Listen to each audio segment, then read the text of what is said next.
បាទសូមជំរាបសួរបងប្អូនអរគ្នាបាទសូមស្វាគមន៍មកកាន់កសិដ្ឋានចិញ្ចឹមកង្កែបបាទភ្នំពេញបាទបងប្អូនអរគ្នាបាទហ្នឹងហើយបងប្អូនអរគ្នានេះគឺជាពេលព្រឹកតាមប្រទៅកែបរបស់យើងនេះវាប៉ុនមិនជើងទៅហើយបាទថាយើងវាថតអញ្ចឹងទៅវាអត់ច្បាស់ណាវាអត់ច្បាស់ល្អឲ្យយើងមើលណាបងប្អូនអរគ្នាបាទហ្នឹងហើយអូខេបងប្អូនអរគ្នាពីធម្មតាទៅគឺយើងដាក់ទឹកឲ្យរៀងច្រើនបាទប៉ុន្តែថ្ងៃនេះគឺខ្ញុំរវល់គឺខ្ញុំអត់បានដាក់ទឹកឲ្យច្រើនណាស់ទេបាទយើងដាក់មកល្មមឲ្យវាហើយខ្ញុំក៏ដើរទៅធ្វើនេះធ្វើនោះទៀតបាទហើយចាំថ្ងៃបន្តិចគឺមកថែមទឹកទៀតបាទ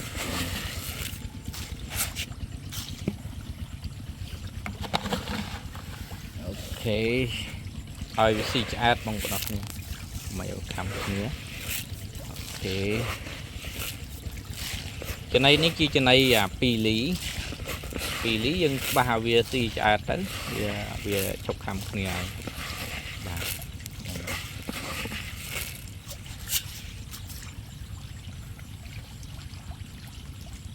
ជាធម្មតាការចិញ្ចឹមរបស់ខ្ញុំគឺខ្ញុំចិញ្ចឹមទៅតាមបែបបត់ងាយស្រួលបាទខ្ញុំមានពេលខ្លះយើងចង់ស្អាតខ្លាំងក៏បានមិន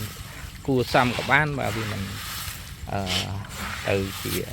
នេះណាទេសំខាន់ឲ្យតែកាប់ឲ្យយើងធំកុំឲ្យមានជំងឺបាទហ្នឹងហើយបងប្អូនអរគ្នាដាក់ធ្វើអញ្ចឹងក៏ឃើញវាធំលឿនដែរតាបាទហ្នឹងហើយ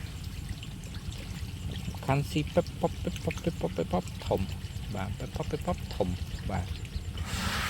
ហ្នឹងហើយ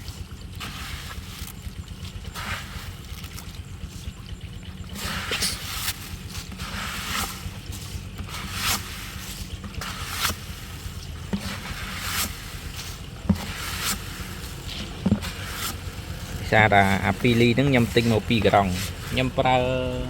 ចូលមួយអាទិត្យហើយមិនទាន់អស់មួយក្រុងកាប់ខ្ញុំច្រើនដែរបើកាប់តិចតួចទៅគេទៅអាហ្នឹងយើងប្រើតែមកពេលបាទចាប់ផ្ដើមទៅហើយបងប្អូនគ្នាបាទគាត់ចាប់ផ្ដើមភ្ជួររស់ធ្វើនេះធ្វើនោះបាទហើយដីរបស់ខ្ញុំក៏10ថ្ងៃទៀតគឺយើងដកបានដករួចយើងស្ទូងរួចគឺយើងចាប់ផ្ដើមដាក់ស្នាញ់បាទដាក់ស្នាញ់ពឿនបាទលុយសុតបាទបងប្អូនអរគ្នាបាទហ្នឹង